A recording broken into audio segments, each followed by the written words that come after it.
Hello and welcome to It's Never Too Late, the podcast where we explore the inspiring journeys of women who have embraced change, achieved remarkable things, and followed their dreams in midlife and beyond.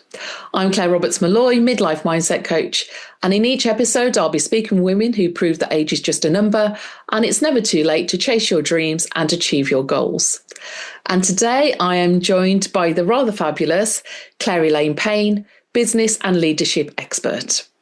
So from advising CEOs to empowering entrepreneurs, Claire brings a refreshing perspective to business growth. As founder of Orthelian, she's transformed how countless senior executives and their teams approach success through innovative methodologies, including groundbreaking experiential learning with racehorses and wolves. And we're definitely coming back to that, Claire. I want to know more about that. She understands the unique challenges of running your own business. Her practical approach combines corporate wisdom with deep insight into entrepreneurial realities, making complex strategies accessible and actionable. A regular contributor to MBA programs and business conferences, she draws on decades of experience to help leaders and entrepreneurs work smarter, not harder.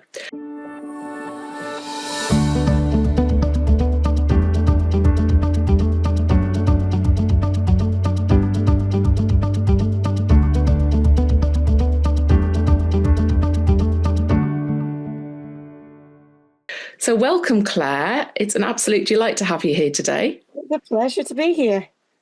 So before we kick off, I've done a really formal bio. You know, we always have these really formal bios, don't we, as, you know, women in business or professionals. But let's just get to know a bit more about you. So tell our listeners a bit more about you that isn't in that bio and what's been happening for you, particularly since you've turned 40. So what can I tell people about the Claire behind the bio? I am a passionate people person. I've always been a people person. My first degree was all about sociology and cultural studies and in the context of how business cultures evolved. I've always loved looking at how people interact with each other. And that's gone all the way through all the legal work that I did, the negotiations work and everything else. And then as well as that, I'm a problem solver. So I've always had these kind of core skills that went through. I turned 40 at a really interesting time because I turned 40 right in the middle of lockdown in COVID. So it was a time of, you know, you'd normally be expecting to have a big birthday party marking the milestone, and it is a change for everyone. But for me, everything had been thrown into disarray around me anyway. And I was probably in a reflective state anyway, but more so because of this milestone of what am I doing with my life? Where am I going with all of this?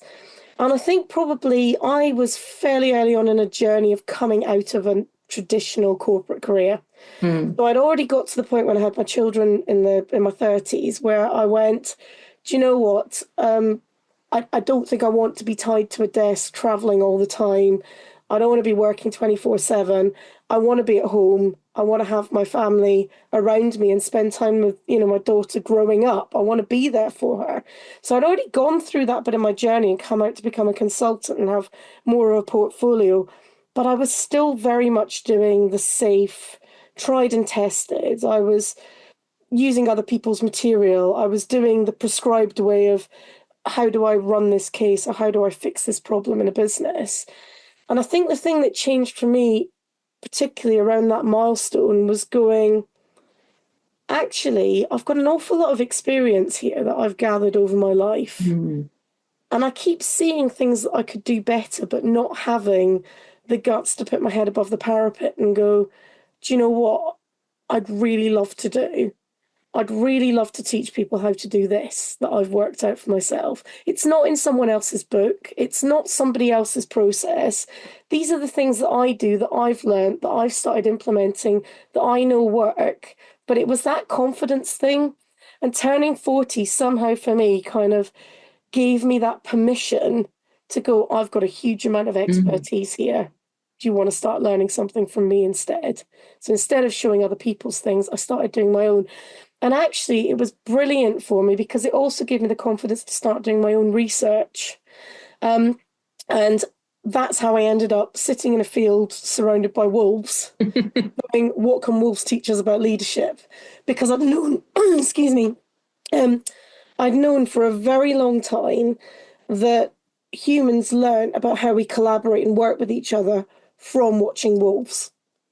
So going back to basics, if you want to learn how people are going to work together in an organization or in a boardroom, or how you're going to communicate with a client, if you want to take it all the way back, where did we start learning it from? We learned it from these four-legged creatures that were way better at collaborating and significantly better at leadership than we were. And they still are. And so being able to go out and take that passion around that cultural development journey and the anthropological information and go, where does that then take us in all the things that are going wrong in our modern workplaces? Because the other thing that you get to is most of my friends, sort of in their late 30s and 40s, burnout is a real issue. Yeah. Really big issue, because I think you get to that point in your life where you can't do as much as you used to do, and also you've been at it for years. For them, it was like, there has got to be a better way of doing this than what's going on now. And I was able to go off and use my passion to do that, but because I've got all the business experience behind it, I could actually see the problem for what it was. And I'd got the solution and have the confidence to stand up there and go, look at this, look what I have found, look what you can do with it. And it's had some phenomenal results. Wow. I mean, there's so much there. There's so much there that you've just covered, Claire. I mean, I want to come back to some of the big questions you were asking yourself as you turn 40. Is this it? What more is there for me? I think they are questions that a lot of our listeners will resonate with, and I've certainly experienced those questions for myself. What was it about turning 40 for you? And we'll circle back to each of these, but what was it about 40 for you that, my new phrase, I'll just come back to this, is people talk about a midlife crisis. I now talk about a midlife catalyst, because I know, like you, Claire, that we don't enter into a crisis phase when we get to 40. Well, we can do. Some people can if that's what they choose to do. But for a lot of us, it becomes a huge catalyst because of those big life questions. So what was it about that catalyst, that confidence that you suddenly experienced to make those changes? And then just really, really interesting insights into the anthropology around wolves and packs of wolves and where all that comes from. And I know I've seen, and many of our listeners may have seen, that classic image of a row of wolves. And it's like, who's the leader? It's not the wolf at the front, it's the wolf at the back. Because is that true? Is that where So yes, this idea of there being an alpha wolf is utter nonsense. The alpha wolf, the idea they've got behind this is this huge wolf at the front with everyone lined up behind it, is because we are the biggest predators that wolves have. What happens if you attack humans? They form up into armies, they stand behind the sergeant who keeps them in order because you're in a war zone. That's exactly the same for wolves. They have the person who is the best. They are the protector animal. They are the biggest, the best at fighting, stands at the front and keeps everyone else in order because they're under threat. On their day-to-day, is that how humans work? Well, no, it isn't. And the equivalent that we've been able to do with working with Sean Ellis, what he did, which nobody else had ever done, is he went and integrated himself into a pack of wolves and lived as one of them. So he got to see what the family worked like. And actually, insofar as anyone is in charge, it's the smallest male and female who are usually somewhere in the middle towards the back because people want to keep hold of them. And they're the animals that are the long-term strategic thinkers. They're the ones that have got the vision for what's happening with the family, 5-7 years in the future, and are feeding that out to everyone else in the group. They're the visionaries, they're the organizers, the strategic decision makers. So insofar as anybody's in charge over a longer period, it's them. But in terms of the day-to-day requirements, they swap round to play to the strengths of the individual. But I mean, it is interesting what happens with them with succession planning, because they have succession in their families, because everybody has a role within the family.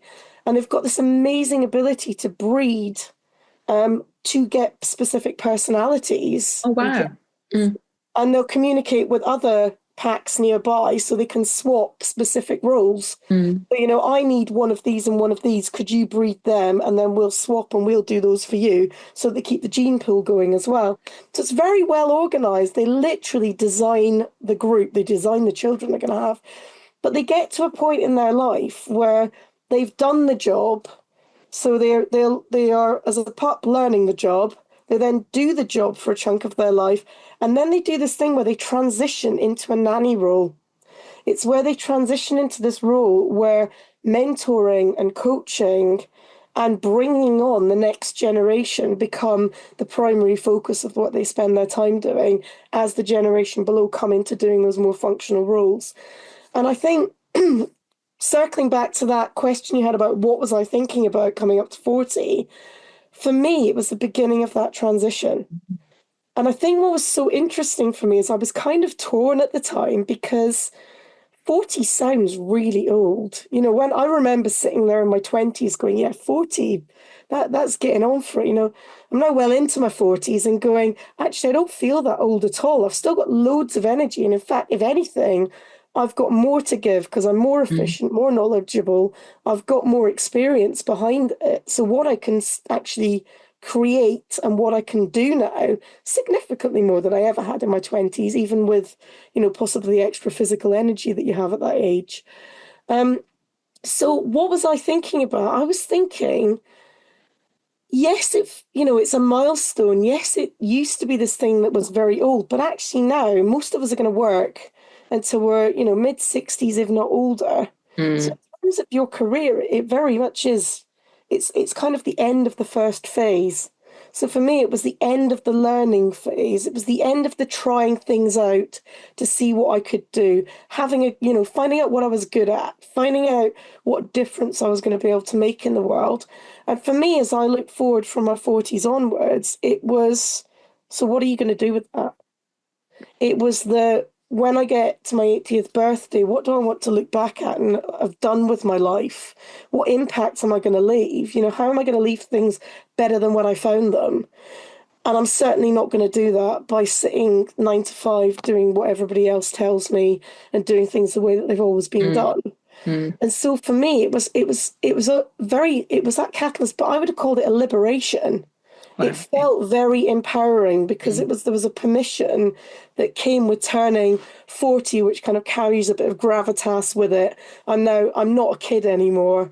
I've entered my stage where I know what I'm doing and I've got some confidence about it that let me go out and go, actually, I can step up and take my place in the world and make the difference I want to make. And I'm not saying you can't do that at any age, but for me, I think there is almost that gateway that happens at the magic age of 40, where you're not getting to the point where you're staring down retirement, where you would be, you know, when you're getting to 60 or onwards, but you've got all that experience.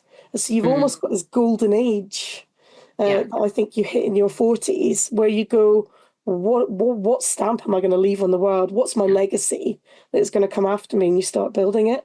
I think there are definitely those reflections, aren't there? And it was interesting because when you were just talking about the wolves and how they transition into that mentor and nanny role, I was just thinking, I wonder if that is something naturally that we start to do as humans from that point. Because I know so many women and some men naturally, as you say, once they've been through that phase of learning a career or going through that career path, whether it's been a linear one or whether, like mine, it's been really, really squiggly, you gather all this experience, don't you, as you go along.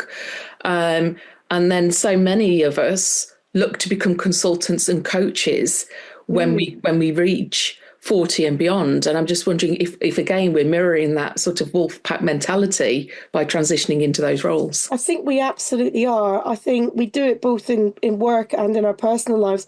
I mean, in work, by the time you get to 40, most people will have someone younger that they are bringing up behind them, if not a team that they are in charge of mentoring and developing. Even if you go out and become a consultant, you will find that you've got a network of people that you are nurturing, and you will have clients that you're nurturing on as well. So I think it does bring out that much more imparted wisdom and nurturing side of us in work. But I think we find that in the family as well. I think you move from being one of the young, you're not a child in the family. You then move into being one of the youths in the family, the younger people. And then I think you start moving into that, oh, you're a go-to person because Auntie so-and-so knows about this, or, you know about that. And so I do think you start moving into that slightly more mentoring role. You're not, and it's brilliant actually, because you're not seen as so old as being past it, but you're seen as being old enough to know what you're doing. And I think that is quite a good sweet spot, isn't it? To be sat in the middle. It is. I was just, as you were talking there, I was thinking, but then there gets to a point, because, my next big birthday in just over 2 years, I'll be 50. And that becomes another milestone that if you'd spoken to 17-year-old me would have been absolutely ancient. But I'm actually welcoming it, and I'm really looking forward to it, because I know the transformation I experienced turning 40. And I'm like, if I experienced that transformation turning 40, what could I experience turning 50? Because a lot of my network are over 50 and they are doing the most amazing things. So I know that there's just more to come for me. But the other thing I was just reflecting on is there's a point where you become the mentor and that coach naturally within your family unit, but not just for the younger people, but also for the older people. And you become a little bit, there's a period of time sort of from 40 onwards up until I don't know what time, where you feel like you're in that bit of a sandwich. And I know you're younger than me, Claire, so I don't know if you're experiencing that yet. But I know my kids very much look to me as for guidance and mentoring. And some days they hate that they've got a mum as a coach, because they'll come to me with an issue or a problem or a moan or whatever. And I just ask them a coaching question back, and I think they get a bit frustrated with me. But I don't just sympathise or go, oh dear, I coach them through it. But then you also start doing that for the generation above us as well. Have you experienced that? I think you're right, yes. And I think that is unfortunately the lot of every family member if they've got a coach sitting in the middle of it, because I know I'm guilty of doing the same thing. It's with love, but it has been commented on.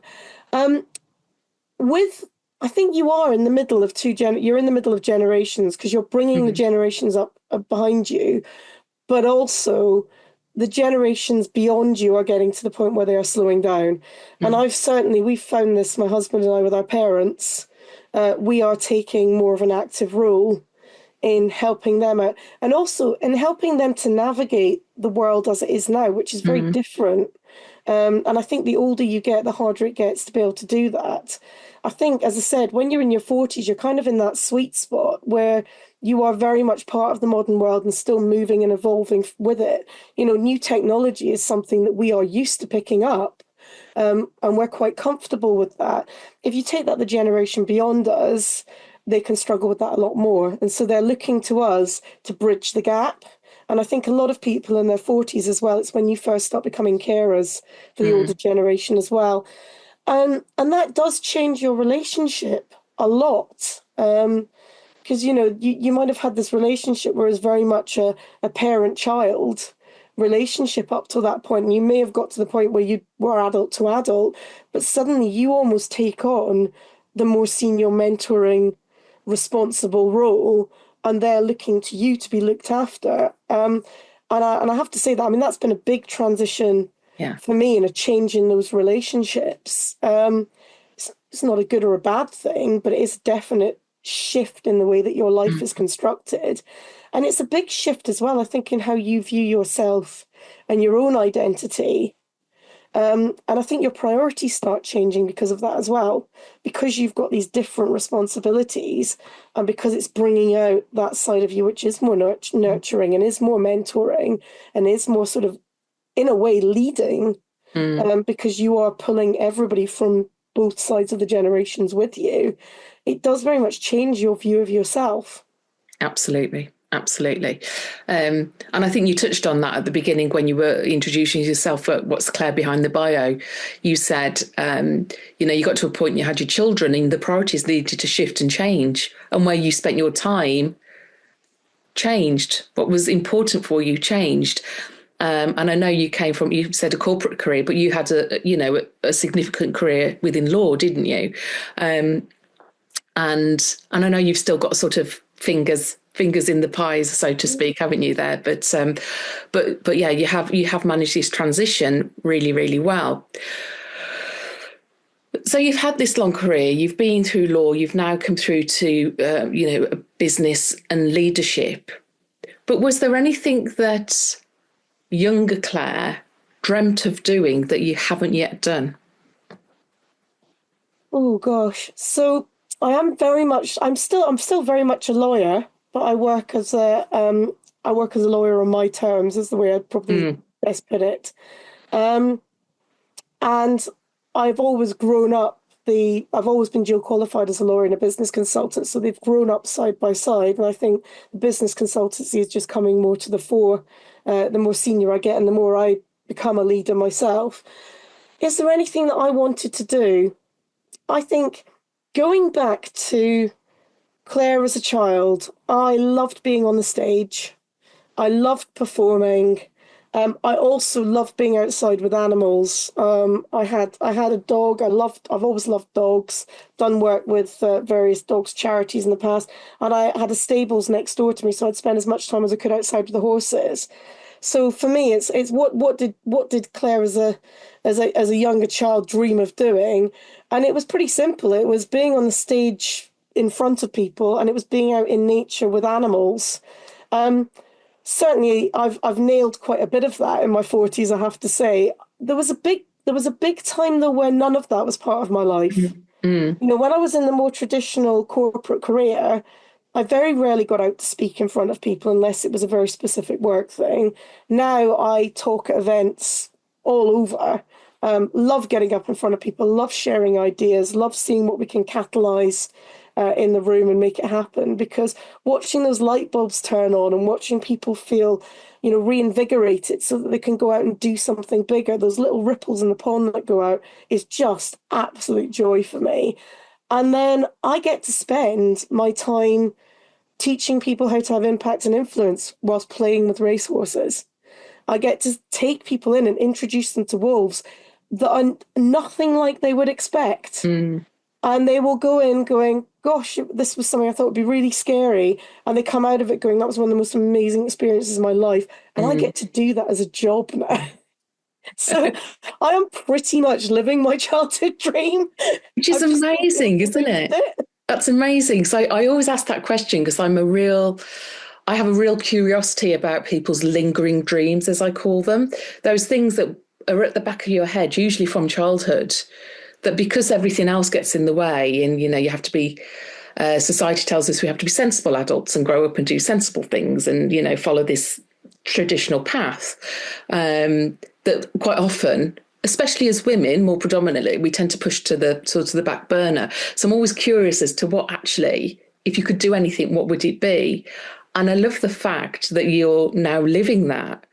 But was that absolutely conscious decision, or do you think it was reprioritizing your life to live in alignment with your true values?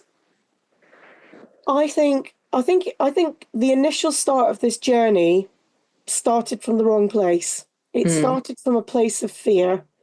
And I can even pinpoint the moment. It was about 9 o'clock on a Friday night, sat in the corner office of a law firm. I got my Italian sports car parked outside. I got the big corner office. I was absolutely exhausted. I had virtually no sleep that week. I still had a ton of stuff to do. I was probably going to be working most of the weekend. And I remember just sitting there going, this cannot be it. I'd worked my way up to partner, which is what everyone tells you is the pinnacle of your career. And I was like, I cannot do this for the next however many decades of my life. I am done. So that's what pushed me out of the door to go, there's got to be a better way. And I think it was on that journey of looking for a better way that I realized I needed to stop running away from what I didn't want and work out what I did want. And it was such an interesting transition for me, because the first time I was asked that, and it was by a coach, do you know, I had no idea. Because people might, I mean, about the extent to which anybody asked me what I want might be, when we went out for dinner at a restaurant. But my entire life, nobody had ever actually sat me down and gone, what do you want?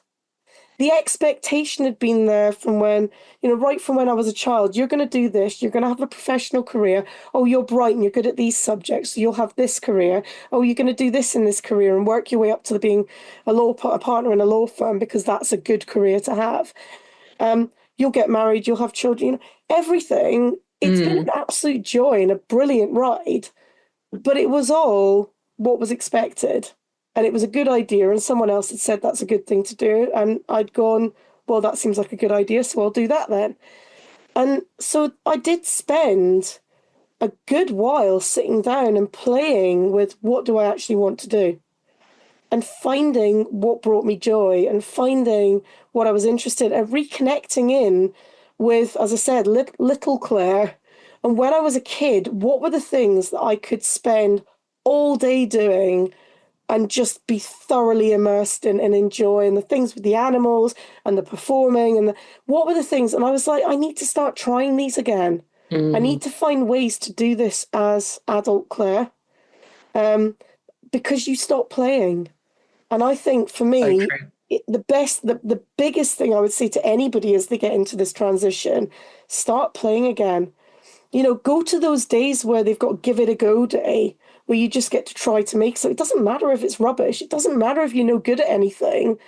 Just go along, have a go, and find those little things that spark the joy.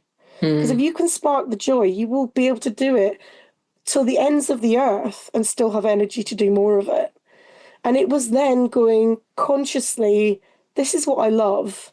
How do I bring what I love into where I can bring value? Because that's your sweet spot of where you've got your career going forwards. That's a sweet spot for where you're going to find hobbies and interests that are going to drive things on.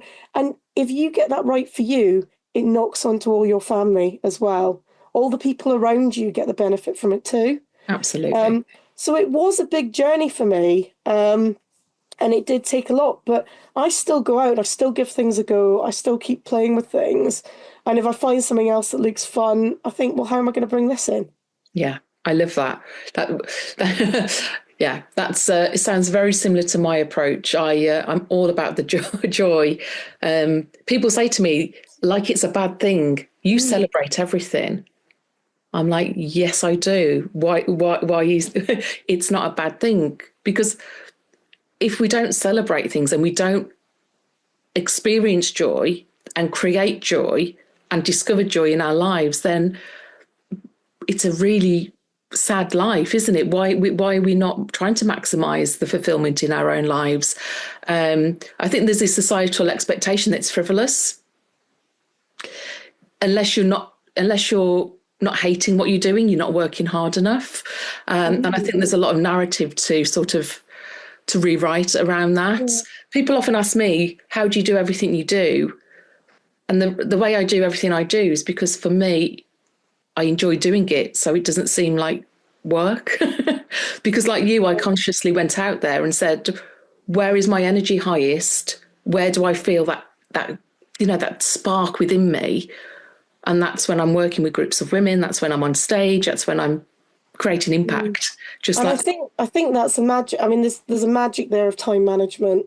A lot of people will do time management where they schedule, and you've got hours and you move your hours around, and it's just you put your time in. And there's this idea that we as humans, and it's not just women, men have we cycle through energy. You're up at some points, you're down at others. We're not built to be consistently 100 miles an hour, but we schedule like we are.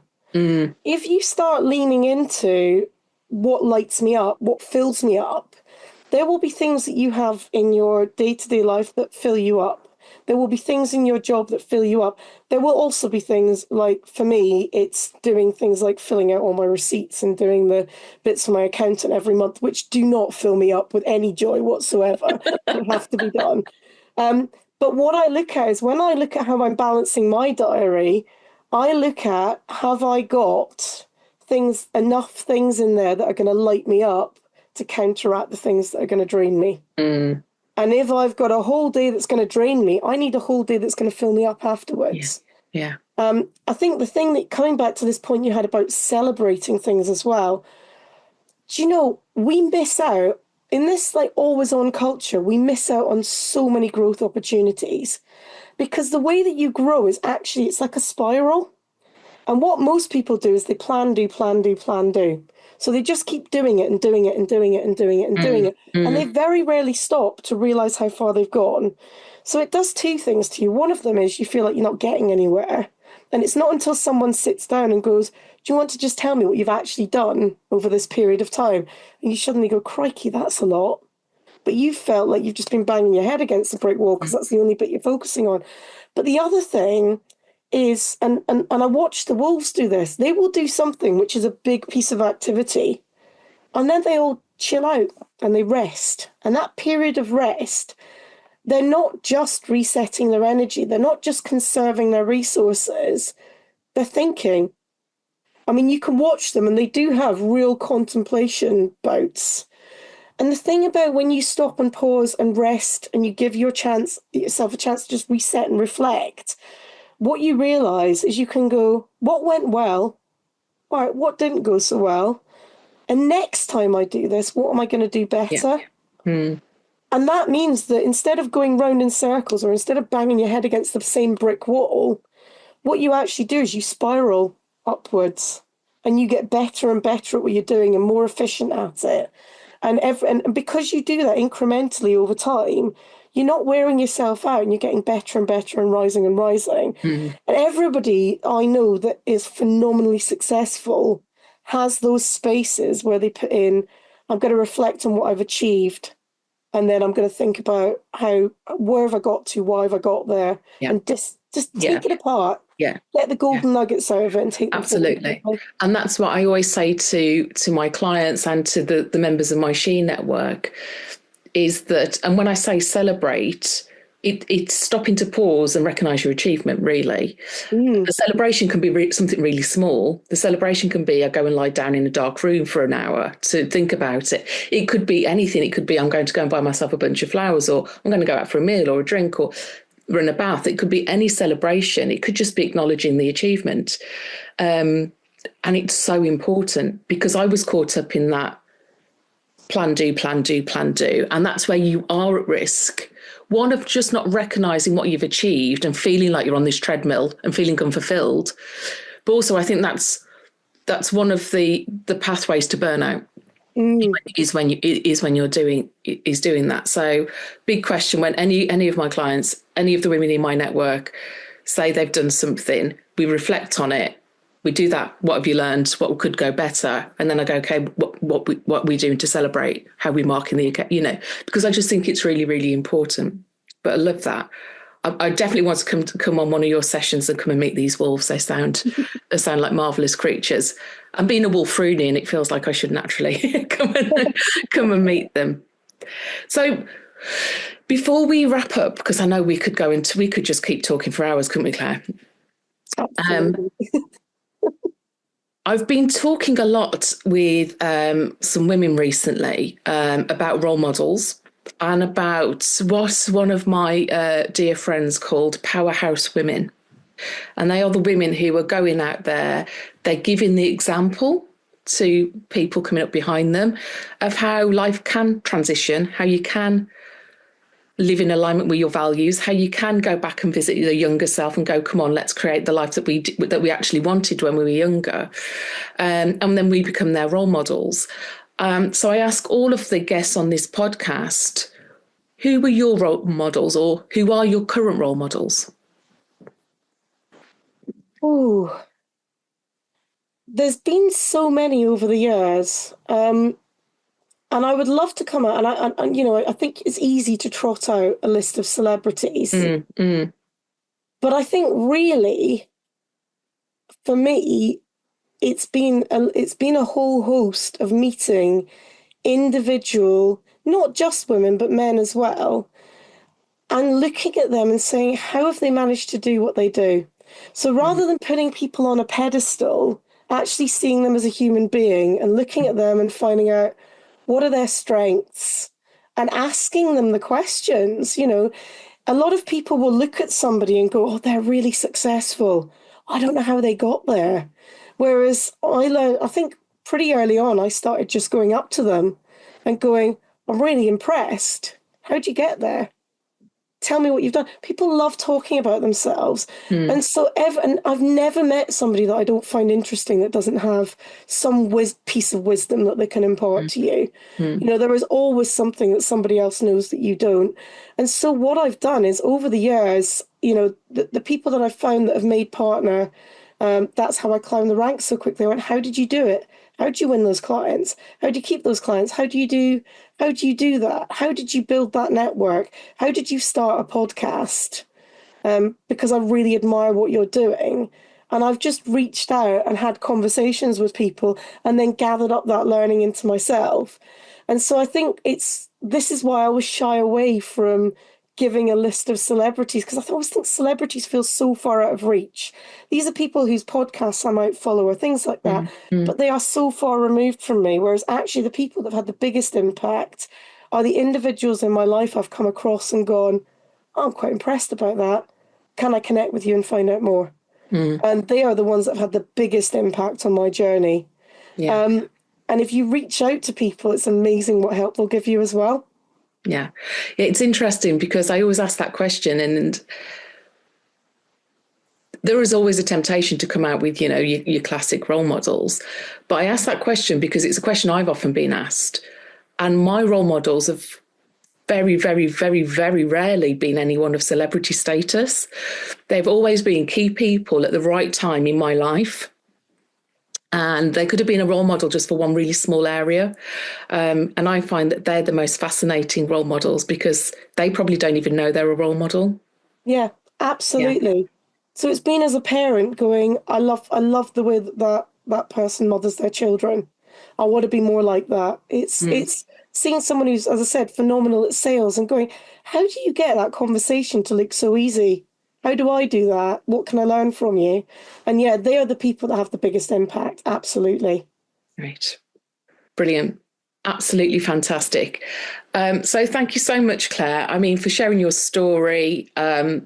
I think we could chat all day about the wolves. As I said, I definitely want to come and come along with you on a trip to meet them. And you've shared so many insights today. It's just been fantastic. But before we do wrap up, my very final question, I promise, is what's the one piece of advice you'd give to anyone out there who feels it's too late to chase their dreams? It's never too late. It's absolutely not. And it's interesting because I've had this conversation with my mother and some of her friends that are in their 80s, and they are still sitting there, even though they're retired, and they're, some of them have got restrictions on mobility, going, where do I still want to see in the world? So what do I still want to do? My mother still teaches people how to paint because she gets absolute joy out of it after a long career herself being a businesswoman. There is always another opportunity. And I think what I would say to people is give it a go, get out there and dream big, but also focus on your strengths. Don't sit there thinking, I can't do it, I'm not good at this, because that's what a lot of us are prompted to do. Think about what can I do? What are the possibilities here? And then just give it a go. Because what's the worst thing that's going to happen is that you're going to fail and you're not going to be any good at it. And then you've at least learned something else. Exactly. I was going to say, whether it works out or not, there's always learning to be had, isn't there? Absolutely. Yeah. So thank you once again, Claire. It's been absolutely amazing. And to our listeners, I hope today's conversation has reminded you that no matter where you are in life, it's never too late to follow your passion and achieve your goals. Until next time, keep believing in yourself and your dreams, and goodbye.